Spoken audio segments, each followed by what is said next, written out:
Iya, oke guys ya. Baik lagi sama gue karena data gak bisa bohong ya. Hari ini Jumat 8 Maret 2024 ya. IHSG dalam posisi ya naik Johnnya tadi udah hampir tembus 7.800 ya Johnnya tadi. Sorry 7.400 ya. Eh Menurut gua 2024 sih kayaknya nggak berlebihan ya kalau bisa 7.500 kayaknya sih nggak berlebihan. Oke, gue sekarang main bahas topik nyantai ya, John ya, soal saham-saham consumer goods ya.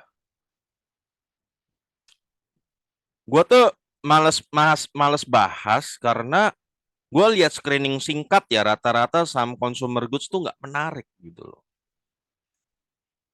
Bukan karena perusahaan jelek ya, bukan. Tapi harganya itu kemahalan ya karena nggak tahu kenapa retail seneng banget promoin beginian ya, kayak consumer consumer goods ini,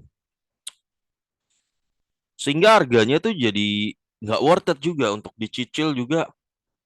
Pengen sih punya, cuman ngelihat harganya yang rata-rata udah pada begitu, nggak worth it gitu ya. Makanya kalau gue pribadi ya sebenarnya paling enak itu kan di dua sektor yang paling jelas keuntungannya di Indonesia ya.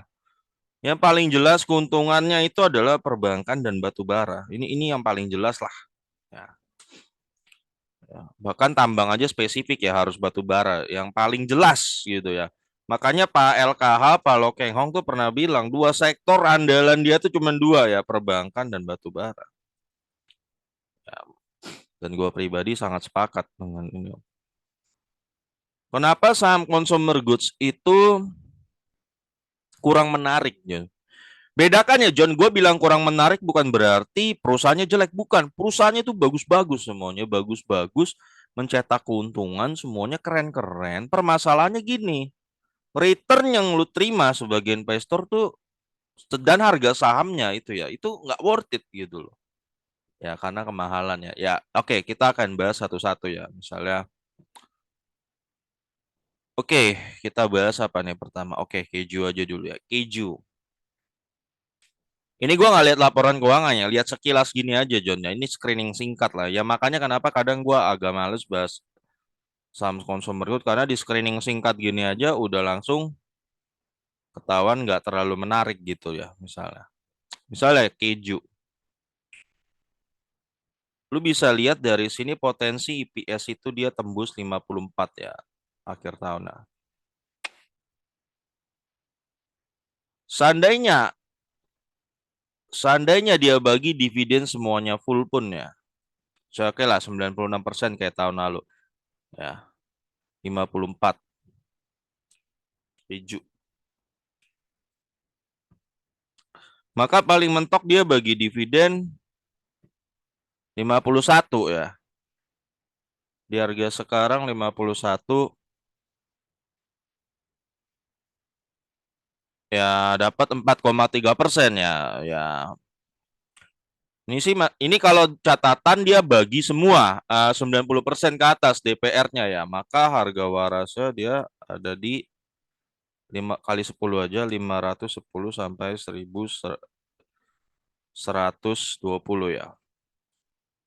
Memang keju kelihatan kayak belum terlalu mahal ya, masih ya dikit dong. Tapi ingat, keju ini ada fase-fase dia nggak bagi dividen. Nah, ini yang tidak konsistensi ini yang membuat kita ragu gitu loh ya, membuat ragu. Ada periode dia nggak bagi dividen ya di sini keju. Ya, udah gitu ketidakstabilan labanya ini ya 81, 96, tahu-tahu turun 78, tahu-tahu turun lagi 54. Nah, ini yang membuat orang akhirnya ragu gitu, John. Menurut gue jadi kurang worth it ya. Makanya lo lihat grafik fullnya juga keju kan. Ini keju ya, ya kadang begini ya, terus turun lagi kan dari sini kan ya, nggak stabil gitu kan. Nah, ya ini keju. Yang kedua yang akan gue bahas AMR, roti lah, kita coba bahas roti. Ini roti ya, sari roti ya kalau gue nggak salah kan. Nah, ini sari roti memang kelihatan kalau dividen menarik ya, kelihatan 106 gitu kan. DPR-nya gede-gede, tapi DPR gede-gede gini hati-hati, jangan-jangan ekuitasnya turun. Memang kalau gua cek ya, ekuitasnya Sari Roti itu selalu turun tuh tiap tahun ya. 2,6 tahun lalu 2,8 ya, lebih gede. Pernah 3,2 ya. Jadi 3 tahun terakhir selalu turun. Bahkan sekarang di laporan keuangan terbaru 2,3 ya. 2,3 triliun, lebih lebih kecil lagi, menurun lagi. Jadi meskipun roti ini mana tadi? Meskipun roti ini secara dividen menarik ya. Nih, 106 ya. Anggaplah kalau misalnya 106 di harga sekarang kan lo dapet yield hampir 10% ya. 8,9%, kelihatan gede ya, kelihatan gede ya. Tapi ingat itu terjadi karena DPR dia 152%. Yang kita tahu nih pasti makan ekuitas ini. Ya emang terbukti makan ekuitas kan, iya kan, makan, makan. Makanya meskipun dari yield menarik, tapi karena dia makan ekuitas, gua nggak deh. Ya, itu ya kalau kita ngacu ke roti, dan lu lihat sendiri labanya 35, 45, 70, sekarang malah turun 54 gitu kan. Untuk laba roti ya. Terus kita bahas saham selanjutnya. Jangan lupa aja dulu. Nugget ya, Garuda Food. Garuda Food. Ya, oke, kita lihat lah. Ini Garuda Food perusahaannya bagus gak? Bagus. Produknya itu enak-enak ya. Contoh Giri Coklatus itu gue sering beli ya. Dividen, ini contoh ya guys ya, perusahaan yang bagus. Ya, perusahaan yang bagus. Bertumbuh labanya. Dividennya oke. 50% DPR-nya ya. Tapi kenapa kalau menurut gue jadi kurang worth it? Ya karena harga sahamnya naik 432 harganya. Kenapa? Soalnya kalau di harga warasan ya saham GOOD ini ya paling bantar kali 10 aja IPS ya, dia tuh paling mahal 160. Kalau lu mau worth it gitu loh. Ya 160.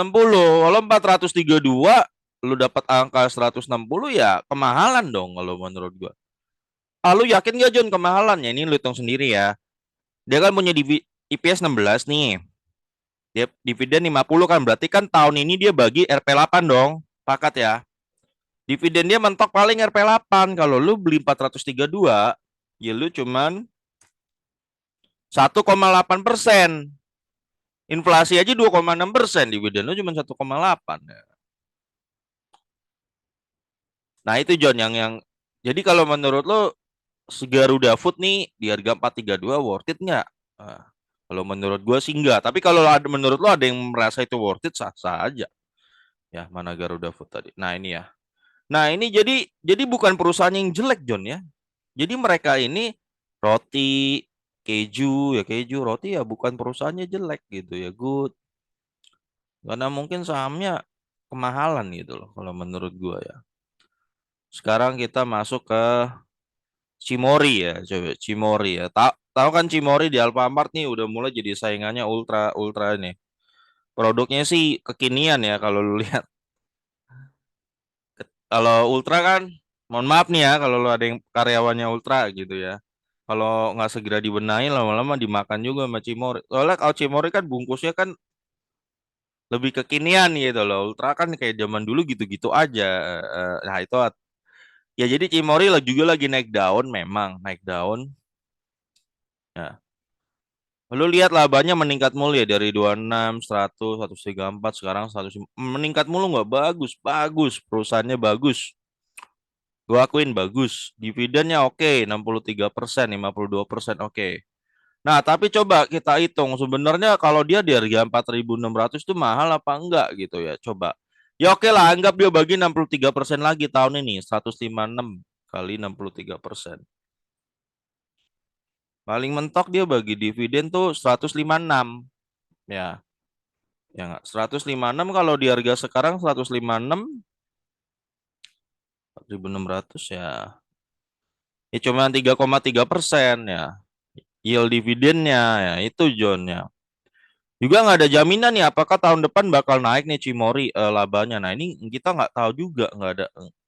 Ini makanya eh, saham consumer goods itu nggak sepasti perbankan ya pertama kalau soal laba, dan dividen pun tidak segede batu bara gitu. Kalau saham perbankan kekuatannya di mana? Kekuatannya hampir pasti per tahun naik. Oke lah, memang kalau di harga sekarang memang yieldnya mungkin 4-5% gitu kan. Tapi karena dia ada kepastian selalu hampir pasti naik setiap tahun, nah itu yang bikin menarik, itu kekuatan saham perbankan. Kalau saham batu bara kekuatannya di mana? Kekuatannya di dividennya yang jumbo, gede-gede gitu loh. Harganya juga jarang yang kemahalan, kalau nggak salah yang kemahalan cuman biar. Ini gue bicara perusahaan batu bara yang bagus ya. Kalau bumi gue kesampingkan aja lah. Ya, jadi gue exclude lah kayak bumi gitu, nggak dianggap gitu loh ya. Ini yang bagus-bagus aja ya kayak PTBA, ITMG, Adro ya, yang gitu-gitulah ya. Yang bagus-bagus aja ya. Ya kekuatannya batu bara ya itu dividennya gede. Ya, harganya juga nggak kemahalan, malah sering di bawah harga, dicicilnya enak gitu. Enggak, meskipun kadang-kadang sering labanya turun karena harga batu bara turun, tapi masih worth it. Jadi di posisi turun pun lo dapet dividen masih oke gitu loh. Ya enggak. Nah, nah di CMRY kan consumer goods meskipun laba meningkat ya yieldnya 3,3% kan. Paling harganya kalau 156 ya kali 10 aja coba. 1.560 sama kali 20. 3.120 ya. Menurut gua dari kinerja Cimori sekarang sama udah sama potensi dividennya ya. Untuk kinerja ini ya dia 3.120 lah mentoknya kalau masih harga gitu kalau gua. Kalau 4.600 ya itu tadi kan jadi mahal ya. Jadi bukan Cimorinya yang jelek ya, John. Bukan. Ya. Terus sebelum masuk sini gua masuk ke ini dulu dah. Mayora nih. Mayora. Ini juga perusahaan yang bagus gitu kan, Mayora. Dividen jelas jelas ya, meskipun IDPR kadang ngalor ngidul juga, nggak terlalu stabil. Oke, IPS sekarang dia naik gila Mayora, oke ya, gua akuin ya dia naik gila ya. Anggaplah ya, anggaplah dia bagi 56% lagi ya, 143 kali 56%. Ya dia dapat wait kali 56%, salah nih. 143 dikali 56% ya. Mana sih kalinya? 56. Dia ngaco, gue hitung manual aja. 143 ya 50% lah ya. Ya oke, berarti dia bagi dividen mentok 70. Ya oke lah 72 gitu kan. 72 dividen dia kan. Kalau lo beli di harga 2.340 kira-kira 72 menurut lo worth it nggak? Dapat dividen sebesar hanya 3% ya nggak? Ya kan? 3% mentoknya dia kasih dividen. Jadi saham mayor harga menurut gua harganya karena dia bagi 73 itu kali 10 dan kali 20 ya 1.460. Ya di atas ini mahal 1.460 ya. Sekarang udah 2.300 gitu kan. Ya itu. Itu John salah satu faktornya ya untuk Mayora. Terus kita masuk ke oke, Siantar Top. Ya oke, STTP. Siapa sih yang nggak tahu Siantar Top ya John ya? Siantar Top, rasanya pasti top kan. Bagus nggak? Bagus nih IPS-nya 480, 477, 477 naik lagi. Sekarang tambah gede nih. Consumer goods-nya naik gede, bagus, gede banget. Masalahnya dia nggak bagi dividen. Nggak bagi dividen gitu loh ya. Nggak bagi dividen. Ya nggak. Sumpama dia bagi dividen pun ya kali 10 aja ini. Paling bantar harganya dia paling mahal kali 10 Siantar Top 6980. Ya. Ya, tapi sekarang harganya tanpa bagi dividen udah di angka 10.000. Ya. Nah, ya gue sih balikin lagi ke lo worth it nggak ya silakan aja sih. Kalau lo merasa ada yang bilang worth it ya nggak apa-apa sih silakan.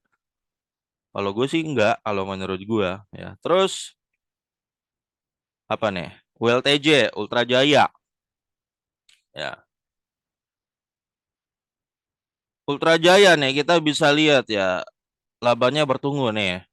95 lalu naik, lalu turun, lalu naik lagi. Oke, jadi angin-anginan ya Samuel TJ.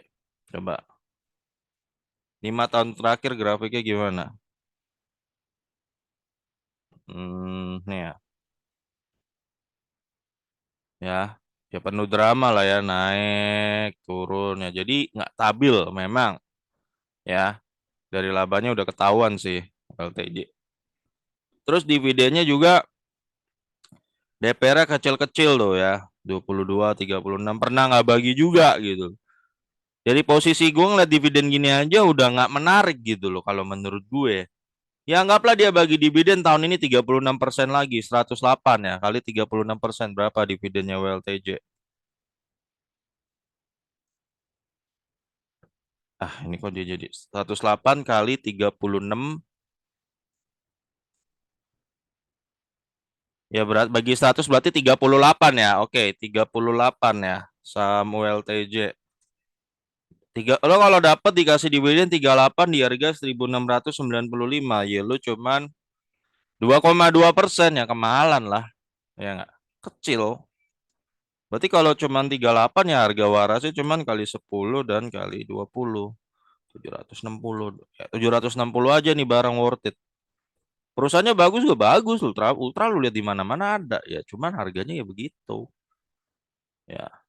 Terus kita bicara Alfamart lah, AMRT. Memang sih ini jatuhnya kan retail ya perdagangan, tapi kan barang-barangnya rata-rata consumer goods yang jual ya. Makanya dia punya pola yang mirip AMRT sama MIDI, Alfa MIDI. Punya pola nggak, gue nggak tahu ya kenapa retail seneng banget ya hajar saham-saham beginian loh, sampai PBV-nya mahal-mahal itu dan dividennya cuma supil-upil tapi senang dihajar terus. Nah itu gue nggak ngerti ya, nggak ngerti retail mana yang hajar begitu. Nah misalnya AMRT IPS cuma 70 nih tahun ini kira-kira ya. Bagi dividen juga kadang 58, kadang 39. Nah, oke lah. Anggaplah dia bagi dividen 50% lagi lah. Berarti kan tahun ini dia bagi total 35 ya. 35. 35 kalau di harga sahamnya 2.790 nih, menurut tuh worth it nggak yield-nya? Cuman 1,2%. Ya udah pasti kemahalan itu. Ya, 1,2 inflasi aja 2,6% John tahun ini. Gitu terus dividennya 1,2%. Ya. Ya berarti AMRT kalau dividennya cuma 35 ya kali 10 20 aja. Ya di rank segini dia harusnya mah. Di atas 700 mahal. Ya berarti kalau udah 2.790 gimana, Jun? Wah, ya iyalah, lu ngapain lu beli gitu loh. Pertanyaannya ngapain lu beli? Dulu Unilever, John, orang nyangkut sekarang kan 2.500 ya. Dulu kejadiannya juga sama sebenarnya. Udah dari EPS dihitung dari itu juga nggak worth it di harga. Waktu kan dia sempat stock split gede ya. Pokoknya yang dulu yang dapat harga-harga 7.000, 8.000 atau bahkan 6.000, 5.000 gitu kan. Dihitung pakai harga-harga waktu itu juga nggak worth it di dividennya ya. Ya mungkin secara itu bisa naik naik naik ya mungkin aja karena kan nggak tahu retail mana yang hajar-hajar itu yang antusiasnya kayak gitu gua nggak tahu. Tapi begitu nanti dulu datang malah petakannya ya udah turunnya terjunnya kenceng itu. Terjun terjun bebas ya. Ya 350 sampai 700 itu Alfamart ya. Temennya Alfamidi ya. IPS-nya cuma punya 16 ini dividennya lebih nggak jelas lagi dari Alfamart nih. Ya, cuma 30% ya. Berarti 16 tahun lalu aja dia cuma bagi supil ya 0,4 ya. Tahun ini ya, dia cuma oke lah bertumbuh 7 10 14 16. Oke, betul. Tapi dividennya kan kayak gini, John. Tuh. Nggak jelas ya. Oke lah, anggap dia kalau dia bagi 30% lagi tahun ini 16 ya. 16 kali 30 dibagi 100. 4,8, John. 4,8 doang. Dividen MIDI tahun ini berpotensi paling tinggi itu juga 4,8 kalau dia harganya lu dapatnya di 436 ya lu cuman dapet yield 0,1%. Gila nggak John? Ya. Enggak, 4,8. Iya, 0,1% bener. Ya. Maka kalau misalnya cuma dapat dividen 4,8 ya untuk MIDI. 4,8 kali 10 dan 20 aja. Berarti MIDI harga warasnya di mana? Gini doang nih MIDI nih. 48 sampai 96. Ya nggak? Segini doang menurut gua harganya MIDI. Terus ada yang beli 436 ya silakan aja. Gua nggak percaya. Lu per tahun dapat dividen cuma 0,1% dan lu anggap itu sebuah kewarasan. Gua nggak ini aja, nggak make sense aja. Ya lu dapat dividen nih di Alfa Midi nih. Mentok di harga sekarang lu hajar 436 kan. Lu cuma dapat yield 0,1%. Lu udah nggak ada pengaman sama sekali itu. Kalau robo ya udah sebentaran itu. By the way, saham ini gimana sih grafiknya?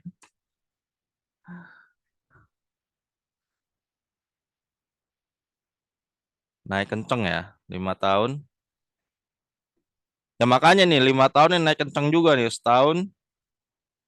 Setahun sih agak stagnan ya, ya 22%. Nah ini makanya saham consumer good itu gue kadang ngeliat-liat tuh yang hajar tuh kenapa begitu grafiknya ya, padahal yieldnya cuman begitu. Ingat ya John, gue cuma bilang kasus kayak begini tuh udah pernah terjadi dulu di Unilever. Ada nggak momen Unilever naik-naik gitu nggak waras, ada aja. Ya. Tapi yang terjadi sekarang nah sempet nggak nih ya lihat dari sini naik-naik? Iya iya betul ini ciri saham consumer goods. Tapi begitu nanti si perusahaan ini nggak bisa jaga labanya terus naik. Ini dia akan terus naik kalau dia bisa jaga labanya naik terus per tahun. Tapi begitu dia nggak bisa jaga, ini jadi gunung nih, gunung ya, persis kayak gunung. Ya, setahun ini Unilever naik di turun ya. Tahun ini udah 31 hari ini turun lagi 2, ya kenapa orang nggak berani lagi aja Unilever terus ya siapa yang berani jamin laba Unilever tahun depan naik tahun inilah 2000 nggak ada yang berani jamin ya itu makanya gue bilang tadi John, consumer goods itu kestabilan labanya tidak seperti perbankan. Udah gitu retailnya entah kenapa sangat antusias dengan consumer goods sehingga PBB-nya mahal-mahal. Udah PBB-nya mahal, kestabilan labanya nggak terjamin gitu loh. Kalau perbankan kan oke, banyak yang mahal oke. Ya tinggi-tinggi harganya oke, tapi karena kepastian bahwa laba per tahunnya naiknya cukup tinggi, tingkat rate-nya ya orang berani aja. Nah, itu sih John kalau kata gue. Ya. Ya jadi itu alasan kenapa menurut gue consumer goods tidak semenarik perbankan dan batu bara. Ya. Bahkan termasuk INDF dan ICBP kalau Indofood itu ya. Kalau menurut gua. Tapi terserah sih kalau lu mau investasi situ dan lu merasa yakin nggak apa-apa gitu ya. Oke guys, gua rasa gitu aja ya. Sampai ketemu lagi di video gua berikutnya karena data agak bisa